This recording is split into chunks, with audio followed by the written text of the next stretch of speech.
my name is Chris Antes. I'm a personal chef at the Chef for You to Have, and I'm here in beautiful El Cajon, San Diego, California at the Shared Commercial Kitchen. And today I'd like to show you how to make a blackened fish taco.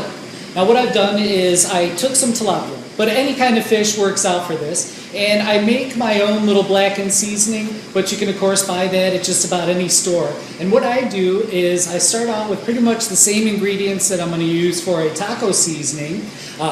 Some different chili powders, some cumin, a little bit of paprika, but then I also add a little bit of dried oregano and dried thyme.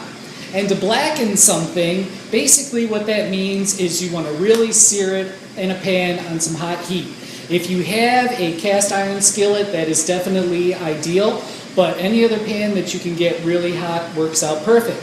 So then you would take your piece of meat, you liberally season it with not only your blackened seasoning, but add a little salt and pepper too. And if you use a fattier fish or something like that, you don't need any oil. Other than that, you would just add just a little bit of oil.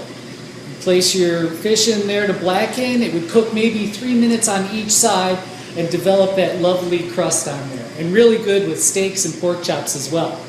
So once you have that ready, it's best just to cut it up into little pieces or maybe even strips. And this is how we would assemble that taco. So I've got a white corn tortilla here.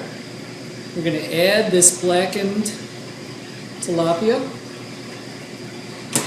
And now we'll put some other good stuff in there. We're going to add some tomatoes.